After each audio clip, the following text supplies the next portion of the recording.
Hi friends. ఈరోజు వచ్చేసి మా బాబా వాళ్ళ అమ్మోళ్ళింటికైతే వచ్చినాం. ఇక్కడొచ్చేసి మా జయ అయితే ఉంది. నేనైతే ఇక్కడికొచ్చినంటే గనక పక్కా కిచెన్‌లో అయితే కూర్చుంటా. ఎందుకంటే మా జయ వచ్చేసి కిచెన్‌లోనే పని చేస్తా ఉంటది. ఎక్కువ సేపు కిచెన్‌లోనే ఉంటది. ఇంకా అలా మనం రాగానే ఫస్ట్ బాండవా నాయనా అని చెప్పేసి తిన్నావా లేదా అని అడుగుతది. నేను తిన్నా అన్నా గాని ఏదో ఒకటి తెచ్చి పెడతది. తినలేదన్నా గాని ఏదో ఒకటి తెచ్చి పెడతదనమాట.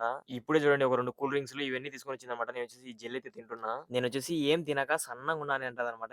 మా అమ్మ ఇద్దరు అంటా ఉంటారు. అందుకే తిను తిను తిను అంటా ఉంటారు వీళ్ళిద్దరు కలిసి. మీరు గమనిస్తే గనక ఇప్పుడు చూడండి ఇవన్నీ తెచ్చిపెట్టింది కదా! కొద్దిసేపు చూడండి మళ్ళా ఏదో ఒకటి తెచ్చి పెడతది చూడండి. ఇవన్నీ మంచిగా తినేసి ఇంకా కిచెన్ అంతా ఒక రౌండ్ అయితే వేస్తున్నా. మళ్ళీ కొద్దిసేపటికే ఫిష్ బిర్యానీ, చికెన్ బిర్యానీ 2 అయితే వచ్చినాయి. ఇంకా మనమైతే ఫిష్, మటన్ తినం కాబట్టి ఇంక చికెన్ బ్యాచ్ అనమాట మనం. చికెన్ అయితే ఒక పట్టైతే పట్టాలి. నేనొచ్చేసి ఇంక ఇప్పుడే తిన్నా అని అన్నా గాని ఇనదనమాట. ఇంక తినాల్సిందే అని అంటది. అంతలో టైం కూడా ఎక్కువ అయిపోతుంది. 10 అయితుంది. మా బాబా కూడా తినేసింటాడు. అందుకే మనం కూడా కొంచెం అయితే తినేస్తున్నాం. దీంట్లోకొచ్చేసి కోవిడ్ వాళ్ళైతే టమాటో టాకోస్ అని అది వేసుకొని అయితే తింటారు. నా కోసం అయితే అదే పనిగా పద్దున్న కురాకైతే హీట్ చేస్తుంది.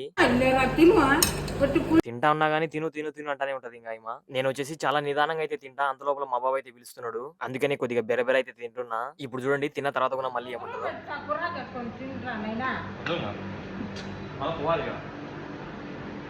పాపం మా అజయ్ అయితే చాలా కష్టపడుతుందనమాట ఇక్కడ ఒకటే ఇంట్లో చాలా రోజుల నుండి. ఇలా కోవిడ్ ముసలామెకు చాలా అదృష్టం అనమాట. ఎందుకంటే మా అజయ్ ఉండడం వల్ల. మీరే అర్థం చేసుకోవచ్చు ఈమె ఎంత కష్టపడుతదో. వాళ్ళ ముసలైతే వదలదనమాట ఈమెని. ఇంకా అలా మా బాబాతో పాటు కలిసి ఇంటికైతే వచ్చేసిన. ఈ వీడియో మీకు నచ్చితే గనక లైక్ అండ్ సబ్స్క్రైబ్ చేయండి. Thank you.